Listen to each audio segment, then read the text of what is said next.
बर्तमान आम जाना तुला राशि। तुला राशि जून मास पर्यंत थे नवम बृहस्पति एवं जून मास पर 1 तारिख ठारू हे दशम बृहस्पति किंतु शनि षष्ठ रही केवल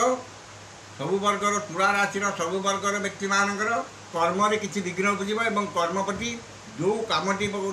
जी कम कर अनुसार से फल पाइबे ना काम अनुसार फल प्राप्ति हो ना परिश्रम अधिक करेंगे किंतु फल कम मिल 100 टंका काम कले आपन को 80 टंका प्राप्त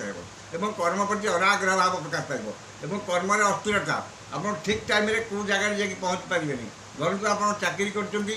आप से जगह जाकि 10टार पहुँचे कि कौन सभा मीटिंग अटेंड करेंगे कि कौन गोटे उपरिष्ट कर्मचारी टाइम देती कि डॉक्टर को टाइम देती जे आप 10टार आप पहुँचे कि आप 10टार आप जमी जातु से सप्ताह आप 10 5 मिनट हो कि 10 मिनट हो निश्चित भाव में डेर ठीक टाइम ठीक समय ठीक कर्म आप करें ना कारण कर्म प्रति आपंकर कर्म किसी ना कि बृहस्पति बिगाड़ी देवे कर्म किसी अशांति एवं अस्थिरता एवं समयानुवर्तिता आपंकर ठीक ठाक रहा सबु वर्गर व्यक्ति मैंने खोजे किंतु षष्ठ शनि हेतु आपंकर व्यवसाय मानकर व्यवसाय उन्नति नूतन व्यवसाय सुजोग व्यवसाय शाखा बढ़ाई सुजोग दिखो व्यवसाय माने समस्त समस्या मुक्त हे व्यवसाय से उन्नति और आर्थिक स्थितिटा सुदृढ़ हो एवं से आय माध्यम हम जदि घर करने को चाहूँ से गृह निर्माण करेंगे नूतन भूमि क्रय करेंगे कि धातु मूल्यवान धातु क्रय करेंगे यही सब जिनसे उन्नति हम कर्मजीवी मानकर कर्म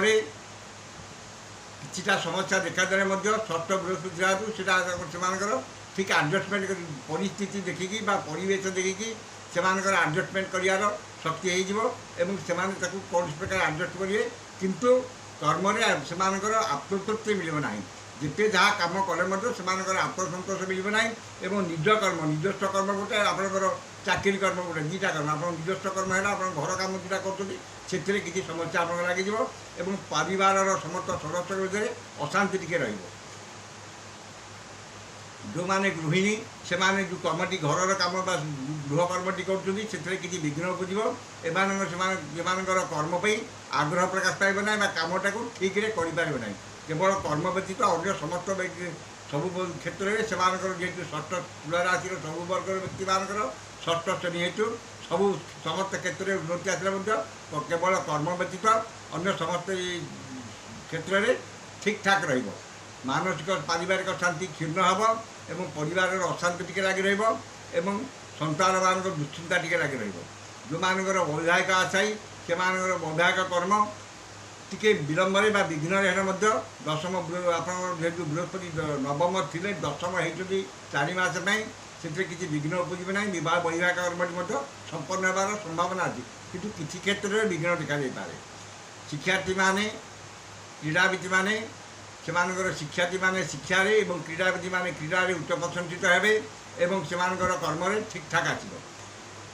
तुला राशि व्यक्ति मानकर बृहस्पति दशम रोचा हेतु से किसी प्रतिकार बृहस्पति करवा उचित बृहस्पति जंत्र कवच धारण करूँ